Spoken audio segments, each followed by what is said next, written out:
Shri Gurubhyo Namah. Sukhi Bhavacharan. Here you have a poem written by William Wordsworth, The Solitary Reaper. What do you mean by the word solitary? Single, alone, only. What do you mean by the word reaper? A person who reaps, cuts the stalks of grain. This poem, The Solitary Reaper, is an octave poem. An octave is a verse form consisting of 8 lines of iambic pentameter in English. William Wordsworth is one of the most important English poets and a founder of the Romantic movement of English literature, a style of writing that focuses on emotion and imagination. Wordsworth became known as a lakeland poet because of the area where he lived, which is renowned for its beautiful wild landscapes, charming pastures, and countless lakes. He was often called a nature poet because of his emphasis on the connection between humans and the natural world. This poem is unique because it is based on the experience of someone else, an author, his friend Thomas Wilkinson, as described in his tour to the British mountain. Along with I Wander Lonely as a Cloud, The Solitary Reaper is one of Wordsworth's most famous lyrical ballads lyrics. In Titan Abbey, Wordsworth said that he was able to look on nature and hear human music. In this poem, he writes specifically about real human music encountered in a beloved rustic setting.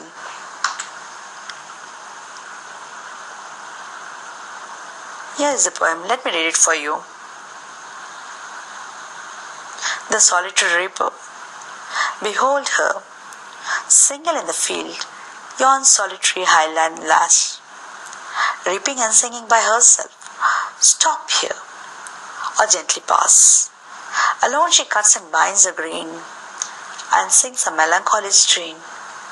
Oh, listen, for the valley profound is overflowing with a sound no nightingale did ever chaunt.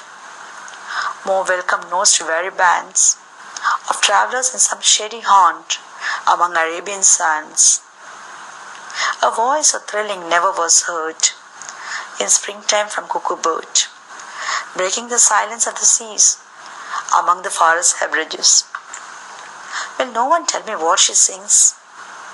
But as the plaintive numbers flow, for old, unhappy far off things and battles long ago, or is it some more humble lay, familiar matter of today? Some natural sorrow, loss or pain, that has been, and may be again. Whatever the theme the maiden sang, as if a song could have no ending, I saw her singing at her work and over the sickle penning. I listened motionless and still, and as I mounted up the hill, the music in my heart I bore, long after it was heard no more. Let me explain this. Behold her single in the field, young solitary highland lass. Behold, what do you mean by the word behold? Look at, single, alone. The poet William Wordsworth has introduced us to the Solitary Reaper. He has added a dramatic touch with the use of the word behold her. He has further pointed out that the Solitary Reaper was standing alone in the field. Yon is a short form of yonder, a word used in Old English which means there. He has referred to the reaper as a highland lass. Here, highland refers to the Scottish highland, and lass is a Scottish term for a girl or a young woman. reaping and singing by herself. He has told us that the young woman was reaping the corn and singing. There is an element of internal rhyming, reaping and singing. Stop here or gently pass, Wordsworth has addressed the reader. He has stated that the moment was such that one could either stand still and experience the song of the solitary reaper or gently pass by without a sound, without disturbing her. Alone she cuts and binds the grain and sings a melancholy strain. Melancholy means sad, and strain means melody, song. The poet has stated that she cut and bound the grain by herself as she sang a sad and sorrowful tune. Oh, listen, for the vale profound is overflowing with the sound. Vale profound means deep valley. The poet has beckoned us to listen to the song of the solitary reaper. It seemed to the poet that the entire deep valley was overflowing with the solitary reaper's song. The poet has also used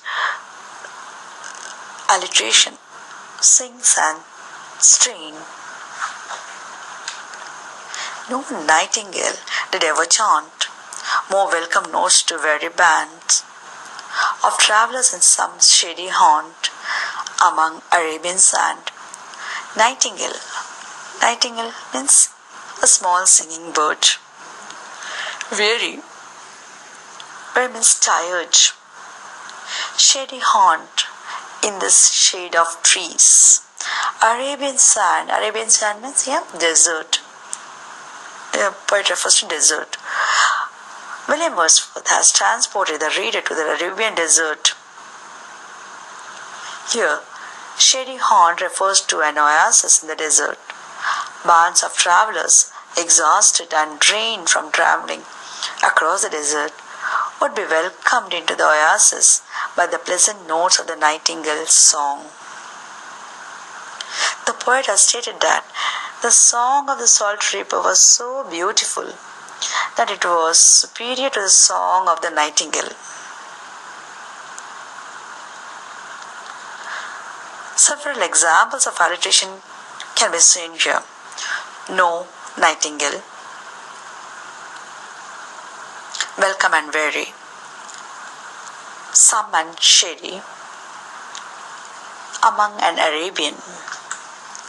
A voice so thrilling never was heard in springtime from cuckoo bird, breaking the silence of seas among the forest herbaceous.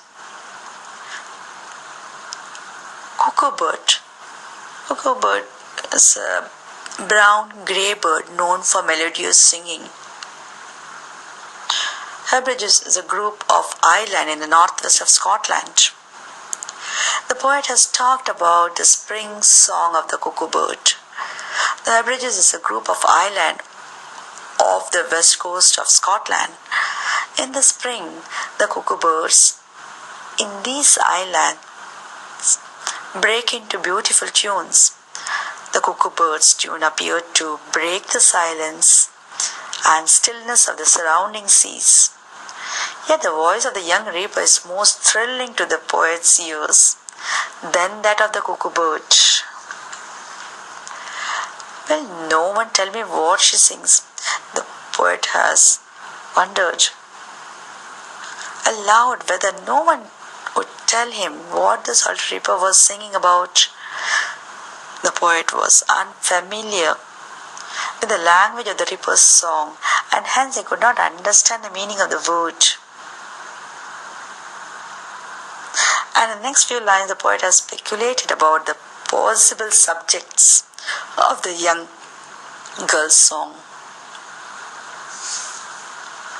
Perhaps the plaintive numbers flow, and battles long ago for all unhappy far-off things. Plaintive means sorrowful, sad. Numbers here means musical rhythms. Far off is very old. The poet has guessed that a song of the reaper may be about sad thing that may have occurred a long time ago in some far off place, even a battle fought years ago. And he has used alliteration, perhaps, and plaintive. Or is it some more humbly familiar matter of today? Humble means simple. Lay here means song. The poet has wondered whether the song was about some simple day-to-day occurrence in the life of the solitary reaper. The poet has used internal rhyming, familiar and matter. Some natural sorrow, loss or pain that has been and may be again. The poet has further speculated whether the song was about some natural occurring, sorrow, loss or pain that has been there in the past and may return in the future. Whatever the theme, the maiden sang, as if a song could have no ending. Maiden, the young girl, the young woman. Regardless of whatever the song's theme may have been, it seems to Wordsworth that the solitary reaper's song did not have an ending. I saw her singing at her work and over the sickle bending. The poet continued to observe the solitary reaper bending over a sickle and singing at her work. Here also he used alliteration, saw and singing. I listened, motionless and still.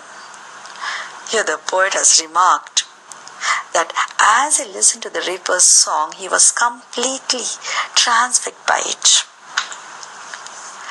And as I mounted up the hill, the music in my heart I bore long after it was heard no more. The poet has stated that as he slowly walked up the hill, the music of the solitary reaper's song continued to be in his heart long after it could not be heard anymore.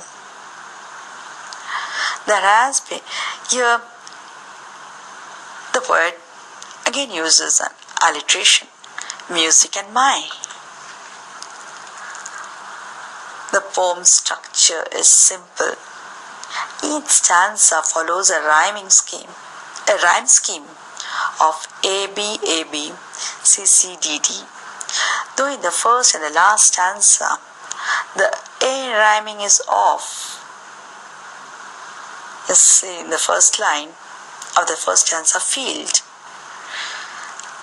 And the third line is self, and sang, work.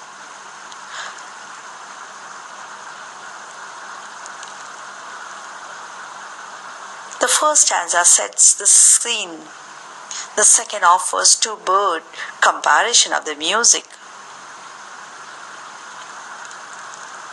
The third wonders about the content of the song. The fourth describes the effect of the song on the speaker.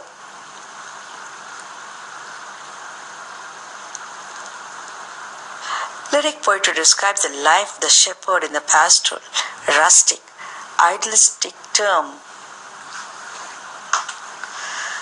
The final two lines of the poem, its music in my heart bore long after it was heard no more, returns its focus to the familiar theme of memory and the comforting effect of beautiful memories of human thoughts and feelings, and its language is natural and unforced. This poem is such a good example of nature. Wordsworth focused on the unity of man and nature, the poor, common people, and used ordinary words to express his feeling. That is the work of William Wordsworth.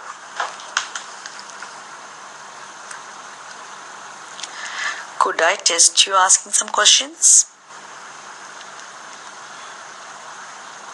Please kindly note down the question. What does the Highland lash signify in the poem? What is she doing? What is the antonyms of lash? How does the poet repeat the idea of girl's loneliness? What poetic device has the poet used in the poem?